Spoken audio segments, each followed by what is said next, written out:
Learned Behavior by Orphaned Account on AO3. Episode 12, Chapter 2. Miss Midnight. The one and only. She gave him a once-over. It's late. Why aren't you home? He looked down at his feet, trying to think of a response. Nothing came. I could always lie, say that Aizawa and Yamada are out with me, but she's friends with them, so she might just ask to see them. Ugh, what do I do? If I'm honest, she'll just bring me home. After Hitoshi didn't answer, she narrowed her eyes. Noting once, she seemed to come to a silent decision. Come with me. I know a place that's open all night. She paused. A restaurant, not a club, I promise. She started walking at a brisk pace. Looking back every once in a while, she made sure not to leave Hitoshi behind. Unlike Aizawa, she didn't seem comfortable with silence. She went through every detail of her patrol, and even some teacher gossip. Apparently Ectoplasm liked karaoke, and Aizawa was a happy drunk.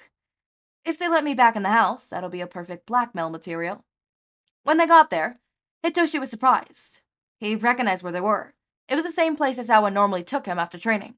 He felt a lump in his throat. Midnight led him inside, and found a table in a quieter corner. He wasn't actually going to order anything, but Midnight made a strong case. If you don't order anything, I'll make a scene. It was a very convincing threat. A waitress came after a few minutes. Hitoshi ordered sesame. Midnight simply said, My usual. Thanks, dear. He wanted to ask a question, but it felt like his mouth was glued shut. He settled on a questioning look. This place is almost always open. Perfect for heroes. Even Toshinori eats here sometimes. The waitress brought over their drinks. Black coffee for Hitoshi, and some kind of tea for Midnight. She slipped at her drink, allowing for a moment of silence. She didn't look like the Midnight he knew at school. She looked soft. She was wearing an oversized sweater and normal jeans. Her glasses looked like something an English teacher would wear, not the rated-R hero. I guess it kind of like Yamada. He never realized there was such a disconnect from their hero to home life. What are you thinking about? Hitoshi jumped a little. He looked away quickly when he realized he'd been staring. A slight embarrassed flush formed on his cheeks. Sorry, I didn't mean to, stare.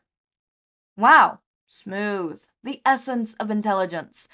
The first word you actually say to her, and it's a mess. Jesus Christ. She leaned forward with a smirk, balancing her elbows on the table. She let her chin rest on her palm. What was that? Sorry, I didn't quite catch it. Hitoshi took a breath, mustering up the brain power to speak completely. He looked down at the table when he spoke. I'm sorry, Miss Midnight. I didn't mean to stare. You just look very different than you do at school. She sighed, a laugh, and then leaned back in her chair. Don't worry about it. I'm used to the staring. She took a sip of her tea. It's hard to be a hero all the time. You have to have a clear separation between you on and when you're off. Like Yamada? Exactly like Sashi. Hitoshi didn't know what else to say. He wasn't really in the talking mood. Luckily, he was saved from an awkward silence by their food arriving. Thanks, babe, she said to the waitress. They started eating. He had to admit, this place was good. Kayama filled the silence with more staff gossip. Hitoshi spaced out for most of it. He was brought back to reality when he realized she had stopped talking. Now she was staring at him, like she expected an answer. He gave a subtle cough. Sorry, I didn't hear what you said. I asked if you were finally going to tell me why you were out here. It was a public place, so he risked a question. Out here? An hour's walk from the Aizawa Yamada house? Ah, an hour away from your house? He didn't say that. With a backpack. He stayed quiet, hunching into himself a little. She sighed. I'll make you a deal. You tell me what's going on, and I'll get us dessert. And if I don't tell you? She flashed her midnight smile, face tilting so her glasses caught the light. I'll call Sashi or Shouta and tell them where you are. He let out a little creepy growl from his voice. You wouldn't dare. She giggled. It sounded malice, or maybe just threatening. Wanna bet? He did not, in fact, wanna bet. He grumbled into his bowl of coffee ice cream. Kayama snickered into her strawberry cake. A deal's a deal, she said. Start talking. There's not much to tell. He stirred his bowl. I got home from Denki's past curfew. She raised an eyebrow, but didn't interrupt. I honestly didn't think they'll care. No other home I've been in before cared about that sort of thing. He sighed, but they did care, and they got mad. I couldn't handle it, so I ran away. Keep it vague, but complete. Less room for questions that way. Was there something specific that made you leave? Yeah. She paused, clearly waiting for him to continue. He didn't. And that specific thing was... Hitoshi reluctantly elaborated. Yamada told me that he had things to discuss with Shouta. Kayama looked confused. I'm afraid you lost me somewhere. Why was that the breaking point for you? Damn, she's pushier than Aizawa or Yamada. But she's right. A deal's a deal. I can't really afford to have her call Aizawa or Yamada. I know what it means when the adults discuss a kid, fostered or adopted. I'm afraid I don't know what it means. Mind filling me in? Rehoming. He paused. Or a punishment. She grimaced when he said a punishment. Yamada or Aizawa must have told her a little bit about his previous life. You think that Hizashi and Shouta are going to kick you out for getting home late? He shrugged. They broke a rule. I hate to break it to you, but I think they would rather die than let you go. Hitoshi looked up at her, surprised. And I think whatever punishment they made for you would be fair. If I had to guess, they might ground you. Nothing unreasonable. And definitely nothing painful. But I can't go by now. Why not? I ran away. And? That's probably breaking another rule. Multiple rules, actually.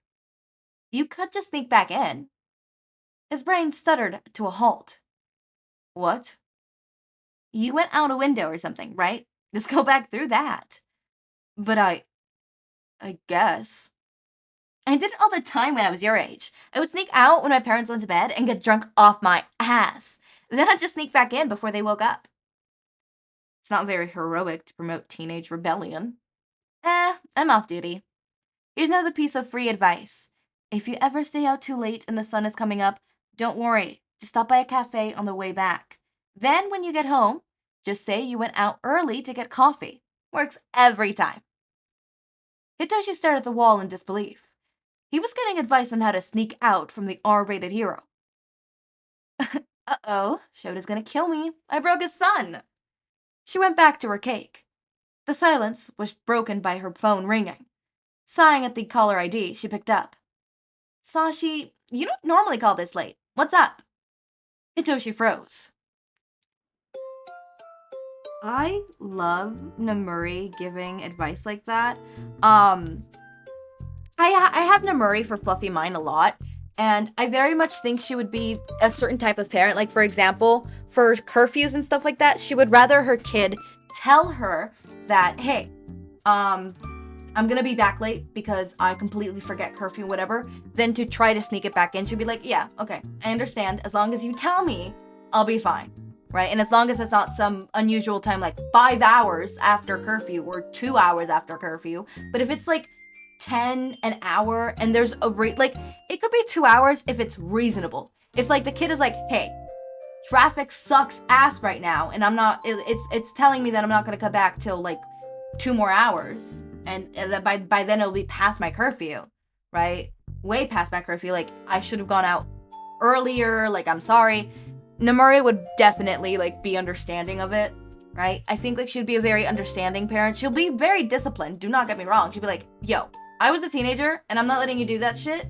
So, like, supervision, right? I feel like she'd be the one, the mom that lets you take some wine. Like, here. Oh, only a sip. And only under my house. You are not allowed outside of this household. You do it outside of this household, like hell would be rained. So like, I feel like she's very lenient when it comes to stuff like that. But I also feel like the second you push that line even too far, she will get down on your ass. She will hound your ass. That's the type of mother I think she would be. But I think this was a really cute one, especially when she acknowledged that Hitoshi is their son. Not their foster kid, Aizawa's and Hisashi's son. The Shota's gonna kill me. I broke his son. Son. S-O-N. Alright. Wi-Fi is shit. Wi-Fi is shit. Wi-Fi is shit. Chapter 3. The first thing is, what do we do, Shouta? Hizashi said. Oh, I think we're gonna see the discussion. Oh, I can't wait for that. Okay. As always, my raindrops, make sure to eat, sleep, drink water, take your meds. Have a wonderful day or night. Link to my Discord server and socials are down in the description. Subscribe to see more of my content, and thank you so much for watching.